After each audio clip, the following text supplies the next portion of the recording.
கங்குவா திரைப்படம் தோல்வி திரைப்படமாக அமைந்ததால் சூர்யா அவர்கள் அதிரடி முடிவை எடுத்திருக்காங்க. எந்த ஒரு முடிவை சூர்யா ரசிகர்கள் ஏற்கனவே எதிர்பார்த்தாங்க. ஆனால் இப்போ தான் எடுத்திருக்காங்க. இதனால் சூர்யா அவர்கள் இயக்குனருக்கும் பெரிய எச்சரிக்கையை கொடுத்துருக்காங்களாம். இதை பற்றி ரொம்ப டீட்டெயிலாக தான் பேச போகிறோம். ரொம்ப முக்கியமான ஒரு விஷயமாக தான் இருக்கும். அதாவது சூர்யா அவர்கள் என்ன தான் டிஃப்ரெண்ட்டாக திரைப்படம் பண்ணி கொண்டு இருந்தாலும் அந்த திரைப்படங்கள் எல்லாமே தோல்வி திரைப்படங்களாக அமைகிறது.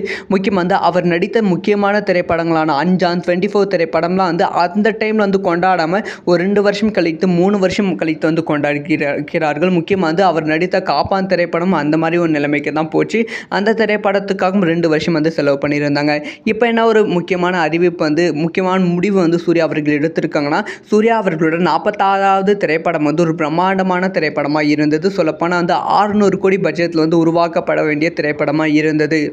ஆனால் சூர்யா அவர்கள் இதுக்கு மேலே நான் சரித்திர திரைப்படத்தில் நடிக்க மாட்டேன் அப்படிங்கிற ஒரு விஷயத்தை சொல்லியிருக்காங்க. அது மட்டும் இல்லாமல் இதுக்கு மேலே நான் பெரிய பட்ஜெட் திரைப்படத்தில் நடிக்க மாட்டேன், ரொம்ப நாள் கால்ஷீட் இருக்கிற திரைப்படங்களும் நடிக்க மாட்டேன் அப்படிங்கிற ஒரு விஷயத்தை சொல்லியிருக்காங்க. அதனால் இதுக்கு மேலே என்கிட்ட கதை சொல்ல வரும் டைரக்ட் ரொம்ப சிம்பிளான கதையாக இருக்கணும், மக்களோட கனெக்ட் ஆகிற மாதிரி கதையாக இருக்கணும் அப்படிங்கிற முடிவு சூர்யா அவர்கள் எடுத்திருக்காங்களாம். அதை உறுதிப்படுத்துகிற விதமாக சூர்யா அவர்கள் கிட்ட ஏற்கனவே கருணா திரைப்படத்தோட ஸ்டோரியை சொல்லியிருந்தாங்க.